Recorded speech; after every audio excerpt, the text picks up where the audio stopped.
I'm Anna Richardson, 28 years old, and up until recently, my life was a fairy tale. Or so I thought. The memory of my wedding day is still vivid in my mind. My family, although supportive, had reservations. Their biggest concern?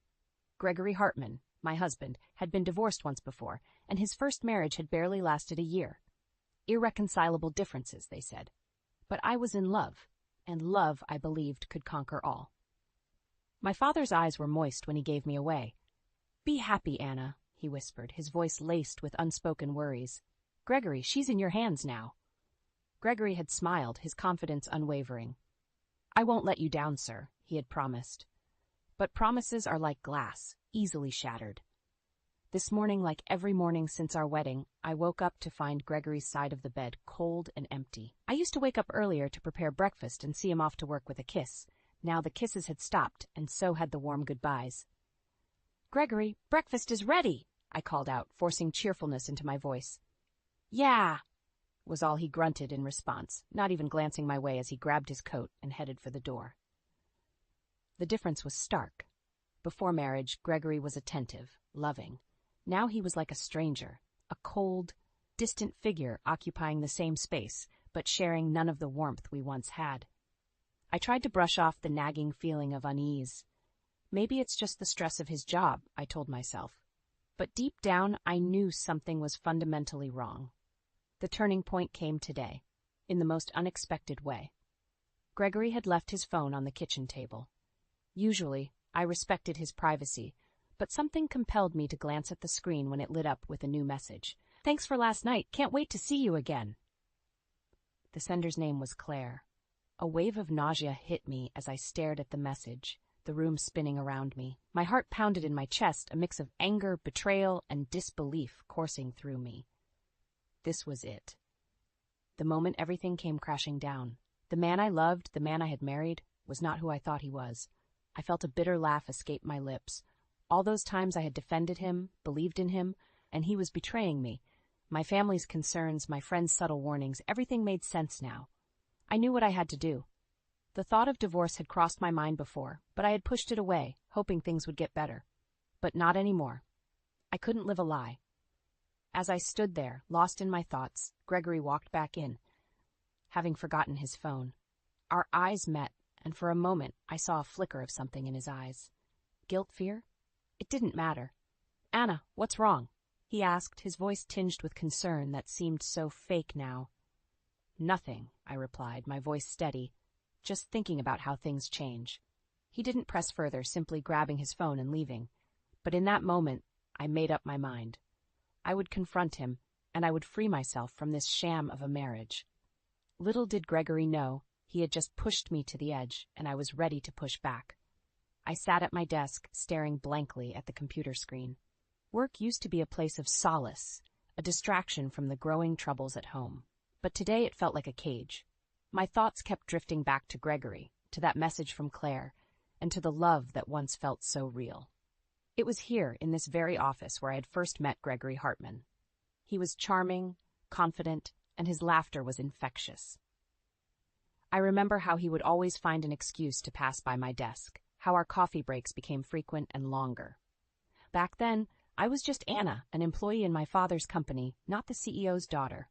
When Gregory found out about my family, I saw a flicker of surprise in his eyes, but he quickly masked it with a smile. "You're full of surprises, Anna," he had said. That moment made me believe he loved me for me, not for my background. But now, as I reflected on our past, I couldn't help but wonder if I had been naive. The Gregory I knew before our marriage was caring, attentive, and always put me first. The Gregory I lived with now was a stranger. "Anna, you okay?" My colleague Sarah peered at me with concern. "Just a bit distracted," I replied, forcing a smile. I tried to focus on my work, but my mind was in turmoil. Gregory's change was gradual but undeniable. He started coming home late, often missing dinner. Our conversations dwindled to monosyllables. His once warm embrace turned cold, and his kisses disappeared. But the worst part was his indifference. The way he would shrug off my attempts at conversation, the way he ignored my presence, it was like living with a ghost. "Anna, you've been different since you got married," Sarah had once commented. I brushed it off, not wanting to admit that my marriage was crumbling. Today, my denial was shattered. The evidence was there on Gregory's phone.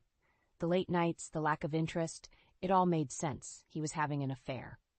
As the day came to an end, I packed my things and headed home. The house felt empty, just like my heart. I needed answers, and I needed to confront Gregory. When he finally came home, I was ready. "We need to talk," I said, my voice steady. Gregory looked surprised but nodded. "What's wrong?" "It's about us, Gregory. About our marriage," I began. "I know about Claire." For a moment, Gregory looked like a deer caught in headlights. Then he composed himself. "Anna, I can explain," he started, but I raised my hand to stop him. "I don't want your excuses, Gregory. I want the truth. Why did you marry me? Was it ever real, or was it all just a game to you?" Gregory sighed, running a hand through his hair. "Anna, it's complicated." "No, it's simple. You lied, you cheated," I countered, the hurt evident in my voice. "We talked, or rather, I talked and Gregory listened. He tried to explain, to justify his actions, but his words fell on deaf ears. The trust was broken, and with it, our marriage. That night, I made a decision. I would file for divorce. I couldn't stay in a loveless, deceitful marriage. I deserved better, and I was determined to get it. As I lay in bed alone in the darkness, I realized this was just the beginning. I had to brace myself for what was to come. But one thing was clear. I would not let Gregory Hartman ruin my life. The morning light crept through the curtains, casting a warm glow across the room. It was a stark contrast to the coldness that had settled in my heart. Today was the day I had decided to confront Gregory about everything. His infidelity, his indifference, the sham our marriage had become. I rehearsed what I would say, how I would say it. I needed him to understand the depth of my hurt, the betrayal I felt. But more than that, I needed closure. I needed to know why. As the day dragged on, my resolve only grew stronger. When Gregory finally came home, I was ready. I had prepared dinner, not as an act of reconciliation, but as a setting for our final conversation as husband and wife. "Gregory, we need to talk," I said firmly as we sat down.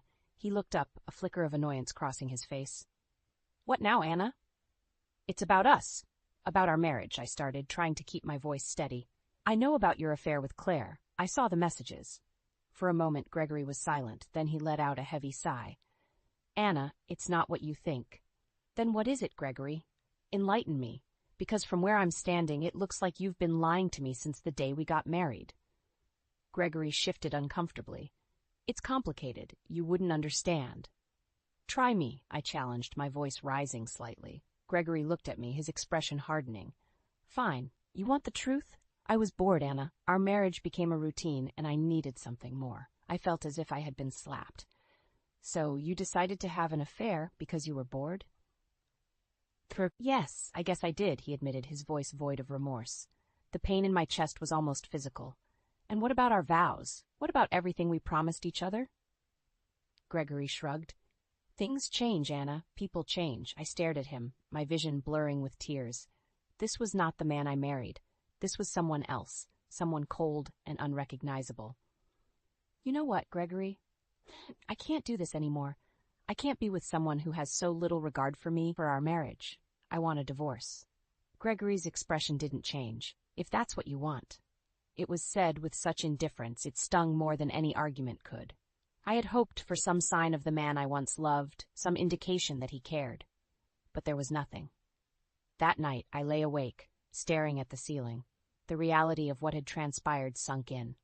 I was going to be alone, divorced at 28. But amidst the fear and uncertainty, there was also a sense of relief. I was finally freeing myself from a loveless marriage. The next few weeks were a blur of paperwork and legal consultations. I moved back into my old room at my parents' house, seeking comfort in the familiarity of my childhood home. My father was supportive, though I could see the worry in his eyes. "You'll get through this, Anna," he assured me. "You're stronger than you think." And deep down, I knew he was right. This was not the end of my story. It was just a new beginning. A beginning where I could find myself again, away from the shadows of a marriage that was never meant to be. As I signed the last of the divorce papers, I felt a weight lift off my shoulders. It was over. I was free. And for the first time in a long time, I felt hope for the future. The world outside seemed to carry on as usual, but for me, everything had changed. The finality of signing those divorce papers marked the end of a chapter in my life. A chapter filled with love turned sour, dreams turned to dust. In the weeks that followed, I found myself oscillating between relief and bouts of sadness. I had been so sure that Gregory was my forever, but now I was starting to rebuild my life without him. Despite the hurt, a part of me yearned for closure.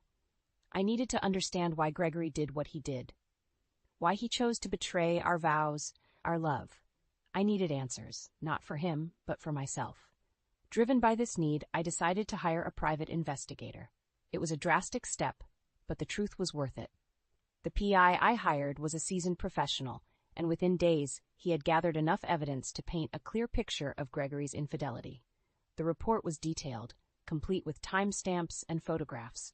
It showed Gregory and Claire, his co-worker, together at various locations, their body language unmistakably intimate.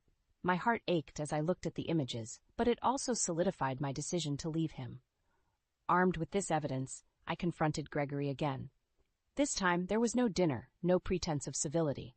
We met in a neutral location, a quiet park where the autumn leaves painted the ground in hues of orange and brown. "Gregory, look at these," I said, handing him the folder of evidence. He flipped through it, his face unreadable. When he finally looked up, his eyes were cold. "What do you want, Anna?"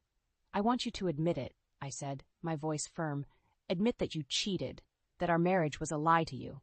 Gregory sighed, closing the folder. "Yes, I cheated, but our marriage wasn't a lie, Anna. I just needed more." His confession, though expected, still hurt. "More? I gave you everything, Gregory. I loved you with all my heart. And I appreciated that," he said, almost too casually. "But sometimes love isn't enough." His words cut deep, but they also brought clarity. This was who Gregory was, a man for whom love was a convenience, not a commitment. "I hope one day you realize what you've lost," I said, standing up. "Goodbye, Gregory." As I walked away, I felt a strange mix of sorrow and liberation. I had loved Gregory with all I had, but now I was ready to let go. The path ahead was uncertain, but it was mine to shape. In the days that followed, I dove into work, finding solace in the routine. My colleagues, sensing the change, offered support in their own ways. It was comforting to know I wasn't alone. One evening, as I was leaving the office, my phone rang. It was the private investigator. "Miss Richardson, there's something you need to see," he said, his tone serious. Curious and slightly apprehensive, I agreed to meet him. What he showed me next was the last piece of the puzzle, the final blow to any lingering feelings I had for Gregory. It wasn't just about infidelity. Gregory had been planning to leave me long before our marriage crumbled. He had been manipulating me, using me, all along. The evidence was irrefutable, and it shattered any remaining illusions I had about him. That night, as I lay in bed, I realized that this was truly the end. There would be no more tears for Gregory Hartman. He had made his choices, and now I was making mine.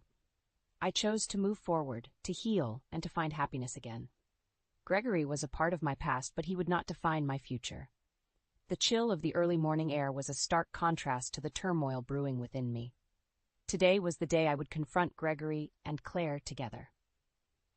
I had arranged a meeting under the guise of finalizing our divorce proceedings, but my true intent was to expose the web of lies and deceit they had woven. As I walked into the cafe where we agreed to meet, I saw them sitting together, looking uncomfortably close. Gregory noticed me first, his eyes widening slightly. Claire, younger and seemingly oblivious to the gravity of the situation, gave me a disdainful look. "Thank you for coming," I began, my voice steady despite the storm inside. "I think it's important we all understand the situation clearly." Gregory cleared his throat. "Anna, I've already agreed to the divorce terms. There's no need for further discussion." I smiled, a bitter, humorless smile. "It's not about the divorce, Gregory. It's about the truth." I turned to Claire. "Did he tell you that he was planning to leave me from the start? That our marriage was just a convenience for him?" Claire's eyes flickered with uncertainty. "What are you talking about? We're in love." "In love?" I laughed, the sound harsh even to my own ears. "Is that what he told you? Because that's what he told me too." Gregory's face was a mask of frustration. "Anna, this isn't necessary." "Oh, but it is," I countered. "You see, I've learned a lot these past few weeks, about both of you." I laid out the evidence the private investigator had gathered, photos, messages, all painting a clear picture of their affair. But more than that, the evidence showed how calculated Gregory had been, how he had used me, used his position at my father's company to further his own agenda. Claire's face paled as she looked through the evidence. This isn't what you told me, Gregory." Gregory was silent, his usual eloquence gone. He had been exposed, and he knew it. "You see, Claire, Gregory is a master at manipulation," I said, my voice cold. "He doesn't love, he uses people. And once he's done, he discards them." Claire looked between me and Gregory, her expression one of dawning realization and horror. "And you, Gregory," I turned to him, "you've lost everything. Your wife, your lover, your position at the company. Was it worth it?" Gregory's gaze was unfocused, his usual composure shattered. I didn't think." "That's right. You didn't think," I interrupted. "You didn't think about the consequences, about the people you hurt. But now, you have to live with those choices." With that, I stood up, my heart still aching, but my spirit unbroken. "Goodbye, Gregory. I hope one day you understand the damage you've done." As I walked out of the cafe, the morning sun broke through the clouds, casting a warm, golden light on the world. It was a new day, a new beginning, and for the first time in a long time I felt a sense of peace. Gregory and Claire's voices faded behind me, their words inconsequential. I was moving on, leaving the past and its pain behind. The road ahead was uncertain, but I was ready to face it, ready to rebuild my life, one step at a time. In the days that followed the cafe confrontation, a sense of calm settled over me. It was as if facing Gregory and Claire, seeing their reactions to the truth, had lifted a heavy burden from my shoulders. My heartache didn't vanish, but it transformed, becoming a source of strength rather than a weakness. The legal proceedings for the divorce moved quickly, given the evidence of Gregory's infidelity. It was a straightforward case, and soon I was officially free from the man who had turned my life upside down. Along with the decree came a sense of vindication. Gregory was ordered to pay a significant sum in alimony. It wasn't about the money for me, it was about him facing the consequences of his actions. Meanwhile, Claire faced her own repercussions. Word of the affair and the evidence I had gathered spread through the company. Claire's parents, deeply embarrassed by their daughter's involvement in such a scandal, reprimanded her severely. Her colleagues, who once respected her, now looked at her with disdain. She offered her resignation, unable to bear the weight of judgmental stares and whispers. As for Gregory, his downfall was swift and severe. My father, upon learning the full extent of his betrayal, was furious. He had welcomed Gregory into our family, into his company, only to be repaid with deceit. There was talk of firing him, but before any official action could be taken, Gregory resigned. The shame and guilt were too much for him to bear. I watched these events unfold from a distance, feeling a mix of pity and relief. Pity for the pathetic end to Gregory's schemes, and relief that I was no longer part of his twisted world. My family was my rock during this time. They welcomed me back with open arms, offering comfort and support as I healed. My job at the company provided a much-needed distraction, and my colleagues' kindness reminded me that I wasn't alone in this journey. Life was slowly getting back on track. I found joy in small things: coffee with friends, quiet evenings with my family, the sense of accomplishment after a productive day at work. The pain of the past was still there, but it was no longer all-consuming. One evening, as I sat on the porch watching the sunset, my father joined me. He put an arm around my shoulders, a silent show of support. "You've handled everything with such grace, Anna," he said softly. "I'm proud of you." I leaned into his embrace, feeling a surge of gratitude. "Thanks, Dad. I couldn't have done it without you and Mom. You're stronger than you think, Anna. And remember, this experience doesn't define you. It's just a part of your story." He was right. This experience, as painful as it was, had taught me a lot about myself, about resilience and forgiveness. It was a part of my story, but it wasn't the whole story. As the sky turned a deep shade of orange, I made a silent vow to myself. I would move forward, embrace life, and open my heart to new possibilities. The future was uncertain, but it was mine to shape.